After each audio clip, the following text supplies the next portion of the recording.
Hi viewers, সবাই কেমন আছেন? আশা করি সবাই খুব ভালো আছেন। আপনাদের দোয়া এবং ভালোবাসায় আমরাও খুব ভালো আছি।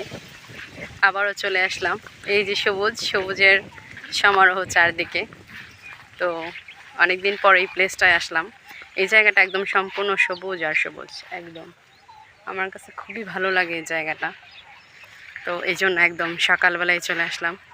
আর সকালের প্রকৃতির যে একদম যে মুক্ত বাতাসটা, সেটা আমার কাছে খুবই ভালো লাগে। তো একটা লং ভিডিও করা প্রয়োজন, এই জন্য ভাবছিলাম যে কি বিষয়ে কথা বলতে পারি। যাই হোক, আমি ভাবছি এখনও আমার ভাবনা শেষ হয়নি। আপনারা সবাই ভালো আছেন আশা করছি। ঈদ খুব ভালো কাটিয়েছেন সবাই। হয়তো অনেকেই অনেকের দেশের বাড়িতে আছেন, অবস্থান করছেন। আমরা কোথাও যাইনি, আমরা এখানেই আছি। তো যাই হোক, সত্যি কথা বলতে কন্টেন্ট তৈরি করতে গেলে অনেক টপিকের প্রয়োজন। এত টপিক খুঁজে বের করাটাও অনেক টাফ একটা বিষয়। আর আপনার দাদা বেশিরভাগ সময়ই বিভিন্ন ধরনের ফেসবুক সংক্রান্ত যে বিষয়গুলো উনি উত্থাপন করেন। আমি খুব কমে কথা বলি স্ক্রিনে, শুধুমাত্র আমি রিলসটাই তৈরি করি। আর উনি আপনার যে লাইভে কথা বলা বা ফেসবুক সংক্রান্ত যে কথা বলা, সব কিছু নিয়েই বলেন। তো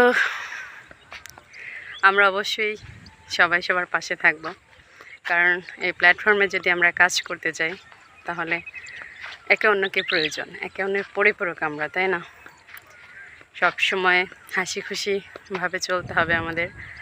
আর অবশ্যই আমরা যে কাজগুলো করছি সেই কাজগুলোর দিকে ফোকাস দিতে হবে, আমরা যেন কাজগুলো ঠিকঠাক মতো করতে পারি।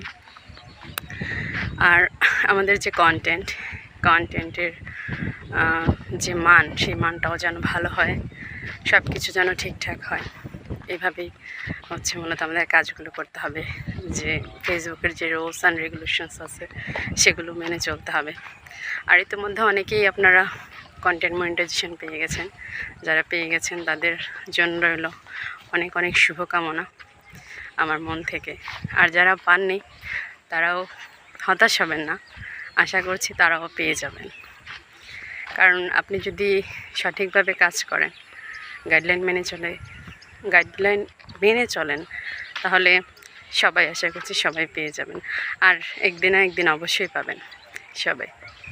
তো অনেক কথাই বললাম, আপনাদের